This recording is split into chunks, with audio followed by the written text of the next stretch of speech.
Bonjour les sunshine, namasté. Comment allez-vous aujourd'hui? Je vous retrouve pour le thème du confort digestif. On va parler ensemble de comment améliorer son confort digestif. Si ce thème vous intéresse, restez connectés.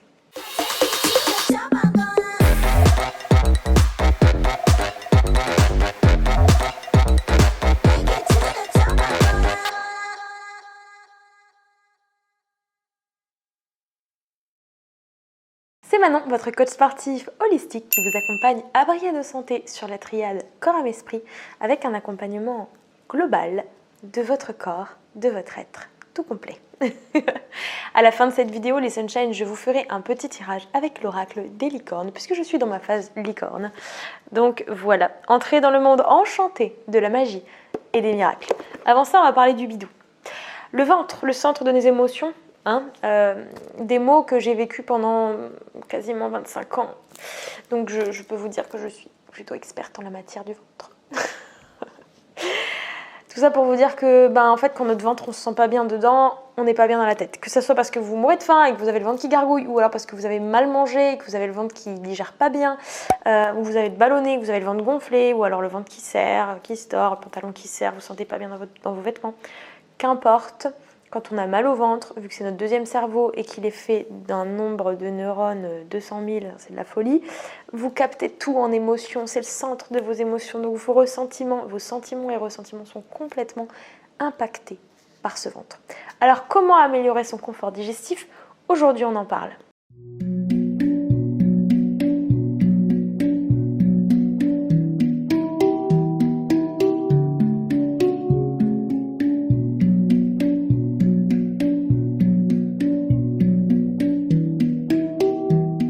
Une belle affirmation positive qui est « j'honore mon corps et j'en prends soin » ou alors même encore plus c'est « j'aime mon corps, je l'honore et j'en prends soin ». Prenez soin de ce corps physique qui est votre temple sacré. Dites-moi en commentaire de cette vidéo « je prends soin de mon temple sacré », affirmez-le et passez à l'action. Je vais commencer cette vidéo par vous parler, pour améliorer le confort digestif, des aliments à éviter dans votre alimentation. Donc on va commencer par en fait des aliments qui seraient difficiles à digérer, qui pourraient stagner dans votre ventre, comme par exemple les aliments qui fermentent. D'ailleurs, je vous invite à manger les fruits hors des repas, puisque si vous les mangez en fin de repas, vu qu'ils se digèrent plus vite que votre repas en lui-même, ils vont arriver et ils vont rester bloqués, puisque vous avez d'abord digéré ce que vous avez mangé avant, et donc ils vont fermenter. Puisqu'ils vont fermenter, c'est comme s'ils allaient pourrir, d'accord? Désolée, je commençais une vidéo comme ça. Et ensuite, vous générez des gros troubles digestifs, quoi. C'est une catastrophe. Donc, pour améliorer le confort digestif, les ballonnements, le gonflement, on oublie ça. Eh bien, il faut éviter les aliments qui risquent de fermenter à l'intérieur de votre corps. Donc, c'est pour ça qu'il y a certaines associations alimentaires à pas faire. C'est pour ça que plus vous mangez simple, mieux c'est, d'accord? Pas transformé, pas tout ça. Et l'ordre aussi de ce que vous mangez. Si vous êtes sensible, sachez que tout ce qui est chou, oignons, artichauts, légumineuses, c'est des choses qui sont très bien, mais si vous êtes sensible et sujet au ballonnement, c'est à éviter en fait pendant un temps pour voir. Le but c'est que vous vous sentiez mieux. Tout ce qui est mets sucrés, les fruits ou les trucs sucrés en dessert, c'est pour ça que j'invite les membres de ma méthode à ne pas prendre de dessert. Le mets sucré sera soit le matin avec des fruits, soit en collation goûter avec quelque chose qui vous fait plaisir, mais qui ne sera pas incorporé au repas en eux-mêmes, parce que ça risque donc de fermenter et de vous créer ballonnement, voire même flatulence. Donc dans les aliments à éviter ou à limiter, tout ce qui est farineux, farine blanche, gluten bien évidemment, le pain, les pâtes, les pommes de terre, mais tout ça en trop grosse quantité. Si en plus vous ne mettez pas assez de légumes, ça va risquer donc de vous constiper ou en tout cas de bloquer l'équilibre harmonieux de votre transit et donc vous créez des ballonnements. Donc ça fait vraiment partie des aliments à éviter. Éviter les aliments gras, tout ce qui est charcuterie, les plats en sauce, le fromage, les pâtisseries. Tout ça c'est tellement gras que ça génère des troubles digestifs. L'alcool et également les chewing-gums. Ce sont des choses qui sont à éviter. Voilà. On va passer dans ce qui est à rajouter pour le bien-être de votre ventre. Donc ça va être les fibres et éventuellement les probiotiques. Alors je ne vais pas me prononcer sur des catégorie de probiotiques, mais je vous invite à vous renseigner et à prendre vraiment de la grande qualité. Ça, c'est indispensable, ok? En plus de ça, pour que ce soit bien absorbé, à faire une cure évidemment, éventuellement de glutamate qui va vous permettre une meilleure assimilation de vos probiotiques, ok? Parce que si vous prenez des probiotiques mais que vous ne les assimilez pas, ça ne servira pas à grand chose. Donc, mais ça, je vous invite à vous renseigner auprès de professionnels là-dedans. Mais sachez que c'est une éventualité si vous sentez que votre flore intestinale est abîmée. Voilà, de toute façon, vous allez le sentir. Je vous invite évidemment à consommer des fruits et des légumes, sachant que les légumes doivent faire partie de chacun de vos repas. Vous le savez, je fais beaucoup de jus, mais là, je vous parle vraiment de fibres. Donc, si vous avez besoin de rééquilibrer votre système digestif, ok, les jus, c'est bien, mais il faut manger aussi solide. Et les fibres, vous en trouvez dans les fruits et dans les légumes. Donc, vous en consommez à chaque repas. Vous pouvez, si vous êtes vraiment très sensible en ce moment au niveau du ventre, avoir un peu plus de cuit, vapeur, croquant que de cru, mais gardez quand même du cru pour la vitalité. Okay. Y a un aliment phare qui est le pruneau. Un aliment, bah oui, c'est un aliment. Vous trouvez aussi des fibres dans les céréales que je vous invite à consommer plutôt sans gluten et pas en excès, voilà, évidemment. Mais voilà, c'est pour vous dire un peu les sources de fibres. Attention à ne pas en faire trop, puisque comme d'habitude, les extrêmes sont vos ennemis. L'excès de fibres sera également néfaste pour votre système digestif. Donc, on équilibre tout ça. Pour améliorer le confort digestif, avoir une bonne digestion, c'est avoir aussi une bonne hygiène de vie, bien évidemment. Un bon sommeil, une bonne hydratation. Alors, le sommeil entre 7h et 9h, ok, c'est propre à chacun. Moi, perso, 7h, je suis super top. Il y en a, il leur faut 8, il y en a, il leur faut 9. Bon. Mais au-delà de 9, vous risquez aussi d'être KO, en fait, parce qu'il y a le trop également. Donc, le sommeil. Ensuite, l'hydratation fait partie. Alors, évidemment, là, c'est pareil. L'excès, dans un sens ou dans l'autre, n'est pas bon. Boire trop d'eau créera de la rétention d'eau. Boire pas assez d'eau créera de la rétention d'eau. Qu'est-ce qu'on fait? On boit le médium. 1,5 litre d'eau plate pure et vous ajoutez à cela entre 1 et 3 infusions maximum. On ne dépasse donc pas les 2 litres de liquide.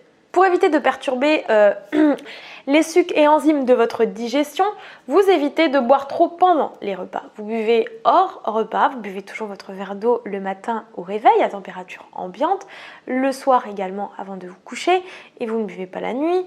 Vous faites un jeûne qui soit alimentaire et hydrique la nuit et au petit matin, vous buvez de l'eau. Et ensuite, vous mangez. Vous pouvez faire votre petit rituel par système de cure, citron chaud, gingembre. J'avais fait une petite vidéo explicative là-dessus avec le curcuma également. Donc voilà, 1,5 litre d'eau jusqu'à 2 litres, c'est absolument parfait. Mangez à heure régulière. Si vous aimez faire 3 repas par jour, faites vos 3 repas à heure régulière. Évitez de sauter des repas. Si comme moi vous pratiquez le jeûne intermittent, vous pratiquez le jeûne intermittent tout le temps. Après, une fois de temps en temps, un écart, ok. Enfin, l'autre jour, j'ai mangé un soir parce que j'ai voulu passer un beau moment avec un ami. Je l'ai fait sans me dire « Oh my god, non, je fais le jeûne intermittent. » Avant, j'étais comme ça. Hein. Donc là, je me moque de moi-même. Non, je fais jeûne intermittent, je peux pas. Je me privais tout le temps. Donc, j'ai arrêté d'être comme ça. Et franchement, c'est beaucoup mieux pour moi et pour les autres aussi. Donc, voilà. Du coup, je vous invite à, si vous avez un rythme alimentaire, à le maintenir en fait. Hein. Si vous mangez 2 fois, c'est régulier. Et puis, de temps en temps, un écart. Mais mangez à heure fixe. En tisane, fenouil, anis, réglisse, pissenlit, artichaut, reine des prés. Ça, c'est des queues de cerise aussi. C'est des infusions qui sont drainantes, encore des plantes magiques de Dame Nature qui seront excellentes pour votre ventre. Le cumin aussi. D'ailleurs, il y a un massage que vous pouvez vous faire sur le ventre avec de la lavande, du cumin, tout ça pour apaiser la digestion. Pour ceux qui auraient de l'air en excès dans l'estomac, donc vous le verriez par un gonflement au niveau de l'estomac, en haut là, vous pouvez prendre du charbon biologique en granules ou en gélules. Voilà, essayez de trouver ça. Et c'est très très bon le charbon biologique. Vous pouvez ensuite, après votre repas, prendre un tout petit peu de citron et bicarbonate de soude dans de l'eau. Vous mettez une petite cuillère à café et ça peut vous aider à votre digestion aussi. Faites attention à l'eau que vous buvez. Personnellement, j'ai fait donc installer un super filtre à la maison, mais vous pouvez, voilà, en tout cas, éviter l'eau qui est trop minéralisée, éviter l'eau avec trop de résidus à sec. Vous regardez sur l'étiquette, résidus à sec, ça doit être en dessous de 120. Voilà, moi la maison du coup c'est 25 avec le filtre. Il y a des eaux Contrex, et des trucs, c'est une cata, il y a plus de 2000 résidus à sec. Enfin c'est une catastrophe. Donc ça impacte aussi votre digestion. Okay. Ensuite, pour toujours le confort digestif, pensez à mâcher. La digestion commence dans la bouche, même dans les yeux. C'est pour ça que c'est bien de faire des belles assiettes. La bouche, la respiration. Vous êtes capable de respirer pleinement. Donc vous respirez avant de manger. Prenez quelques grandes respirations avec les narines. Soufflez avec la bouche. Et puis quand vous mangez, vous mâchez. Vous prenez le temps de mastiquer. Nous avons des dents, c'est pour mâcher. Petit aparté concernant la respiration, je suis actuellement en train de suivre une super formation sur le Qigong et la respiration avec Thomas. Une formation qui est faite par Jousia. Je vous mets en dessous le petit lien. C'est tellement intéressant. Et là, il y avait tout un passage concernant justement le fait de la respiration nasale qui est vraiment la meilleure. Hein, et le fait de vraiment prendre... De grandes bols d'air. Vous voyez, en fait, on a tous tendance, on respire tous les jours, 30 000 fois par jour, mais parce qu'on se dit, ça respire tout seul. Je me rappelle un jour où j'ai dit à un client en cours particulier, est-ce que vous respirez? Et le mec, il me dit, bah oui, je respire, tout le temps je respire. Mais il m'a regardé comme si je lui posais une question, mais absolument absurde. Je dis non, mais il y a respirer, parce qu'avec le stress d'aujourd'hui, il y a beaucoup de gens qui respirent par la bouche ou qui respirent un tout petit peu, qui respirent juste là. Sauf que ce qui se passe, c'est pour atteindre la cellule, vous devez respirer partout. Donc ça veut dire que si vous avez que des petites respirations, en fait, vous êtes tout le temps en asphyxie, quoi. Vous oxygénez pas du tout vos cellules, alors que des grandes respirations plusieurs fois dans la journée, il n'y a pas besoin de faire 20 minutes, je veux dire c'est plusieurs fois ponctuellement dans la journée, là vous atteignez la cellule et là vous nourrissez d'oxygène votre cellule, vos cellules et donc votre corps va beaucoup mieux. Mais c'est énorme en fait tout ce qui se passe de bien juste en respirant bien, c'est fascinant, ça me fascine. Ensuite, évitez de porter des vêtements serrés qui compriment votre ventre. Hein, vous avez déjà passé une journée avec un truc serré, à la fin de la journée, vous avez le bide, vous vous dites mais qu'est-ce qui se passe quoi? J'ai trop mal au ventre, ou alors il va exploser, ou j'en sais rien. Beaucoup qui me voilà, j'ai un ventre de femme enceinte, ou j'en sais rien, mettez pas trop des vêtements serrés, parce que ça va vous faire gonfler en fait. Alors c'est pas du gras, hein, c'est comme la rétention d'eau, c'est pas du gras, mais ça se voit quand même, et surtout vous vous sentez pas très bien, on est d'accord. Ensuite, pour le bien-être de vos émotions, puisque votre ventre est le centre de vos émotions, vous évitez les médicaments. Ouais, trop d'anti-inflammatoires, ça vous détraque le bidou. Donc les anti-inflammatoires, on évite. Au maximum, on évite. Je sais qu'il peut y avoir des cas d'extrême non-choix, mais on évite. Inutile de vous dire de diminuer votre consommation de tabac, qui a un impact sur votre digestion. Non, pas diminuer, non, arrêtez. Mais comme je ne peux pas me permettre de vous imposer quelque chose, je vous invite donc par vous-même à prendre conscience que vous devez arrêter. Ensuite, pour améliorer le confort digestif, c'est apprendre à gérer son stress, puisque nous on est dans un monde où il y a du stress qui est un petit peu partout. Hein, l'autre fois, je disais, je suis allée plusieurs fois en montagne, en rivière. Bon, c'est vrai que la chance ici à Antibes, c'est qu'on est près de tout, hein, à la fois de la mer, mais aussi du reste. Et je disais, c'est fou, mais quand je suis à la mer ici, j'ai pas l'impression d'être complètement dans la nature, parce qu'il y a quand même le bruit ambiant, le monde, tout ça. Alors que quand vous allez vraiment en montagne, en nature, mais vraiment nature, quoi, là vous connectez au vrai silence, au vrai calme, à la vraie paix. Et là vous apprenez à avoir des moments qui vous sont connectés à votre vraie nature et qui vous sont régénérants et qui vous apprennent à gérer votre stress finalement. Donc c'est vous offrir des capsules de moments comme ça en nature, vous permettre de vous poser. Voilà, il y a plein de manières de gérer son stress, mais j'avais envie de vous dire que voilà, le stress est permanent, le stress est partout dans notre vie d'aujourd'hui et apprendre à le gérer vous aide donc à mieux digérer. Apprendre à gérer son stress, à respirer et tout. Et un petit dernier qui n'est pas des moindres, ayez une activité physique régulière, tous les jours un peu, moi je dis...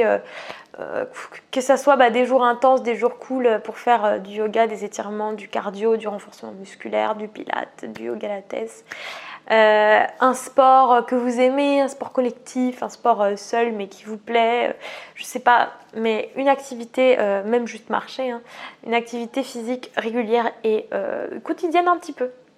Voilà les sunshine, mes conseils pour améliorer votre confort digestif. Je terminerai par vous donner une petite notion de médecine chinoise. Comme vous le savez peut-être, ce qui se passe pour notre digestion, c'est qu'en fait on a un feu digestif. ok? Et il y a des choses, des comportements qui affaiblissent ce feu digestif. Si vous digérez moins bien, vous assimilez moins bien, ce qui sert à rien, quoi. Vous mangez, vous assimilez pas, ça sert à rien, ça vous fait plus de mal qu'autre chose. Donc, je vais vous donner une petite liste de choses qui, en fait, affaiblissent votre feu digestif. Trop manger en quantité, ça affaiblit votre feu. Donc, on limite les quantités. Une assiette, c'est bien pour vous donner un repère. Les aliments qui sont toxiques, industriels, trop transformés ou avariés affaiblissent votre feu digestif. Vos organes doivent aussi être maintenus à une température qui leur est correcte et si ça descend trop avec des aliments ou boissons glacées, quand c'est trop froid, votre corps n'aime vraiment pas et ça affaiblit votre feu digestif. C'est pour ça qu'on dit, et que moi je l'ai vécu personnellement, après on a des organismes qui diffèrent, mais quand j'ai mangé une année complète crue, que je pensais que je passerais ma vie comme ça, je peux vous dire quand j'ai remangé chaud, j'ai kiffé quoi, j'en avais besoin, j'en avais vraiment besoin. Donc voilà, et le feu digestif et aussi l'énergie du coup vitale en fait, c'est pas qu'une question de poids, c'est une question d'énergie. L'irrégularité dans la prise des repas, je vous le disais tout à l'heure, donc ça baisse littéralement votre capacité, votre feu digestif, donc soyez régulier, choisissez un rythme et maintenez-le. Alors la mauvaise combinaison d'aliments peut vraiment être mauvaise. Par exemple, les fruits crus acides, si vous les mélangez à des céréales, ça fait une petite bombe chimique là et ça passe pas bien.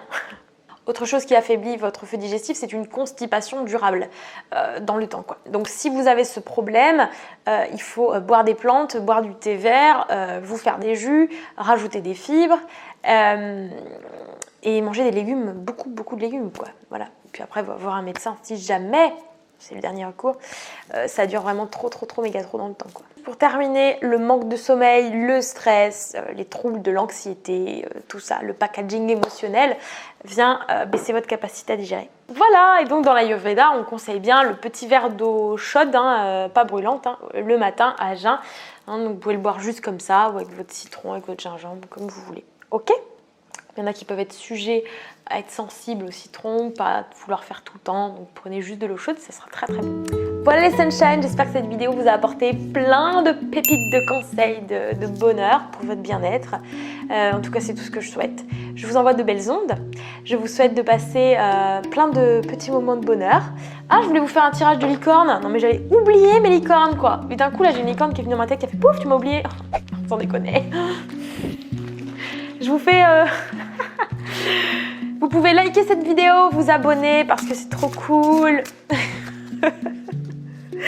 Regardez ça, c'est une aurore boréale. J'adore, c'est magnifique. Je l'ai pas encore vu en vrai, et vous? J'ai trop hâte de voir en vrai. Alors vous choisissez cristal de roche, on fait quand même deux choix, ou améthyste. Cristal de roche ou améthyste. Moi je vais choisir le cristal de roche, la pureté. Améthyste, l'alchimie, la transmutation du négatif en positif. Attention, la licorne du cristal de roche. Alors, la licorne du cristal de roche vous annonce, on va prendre celle qui monte. Action! C'est le moment idéal pour agir. Posez des actes inspirés qui vous rapprochent de vos rêves. Avancez avec confiance. Cachez ma tête. Voilà. Et pour les Sunshine qui choisissent l'améthyste, le message qui vous est destiné. Destiné. Ah non, tu vas pas chanter ça. Patience, on vous dit patience. On vous dit faites une pause avant de passer à l'action. Ayez confiance, le divin a son propre tempo. Soyez patient et en attendant, amusez-vous. C'est marrant parce que nous, je dis nous parce que j'ai pris le cristal de roche. On nous dit passer à l'action et vous, les autres qui ont pris l'améthyste, on vous dit patience, de faire une pause. Donc voilà, vous savez, on a deux énergies différentes qui nous rejoignent quand même. Voilà les Sunshine, belles ondes à vous, soleil, chaleur, amour dans vos cœurs, de mon cœur à vos cœurs, plein de bonheur. Namasté.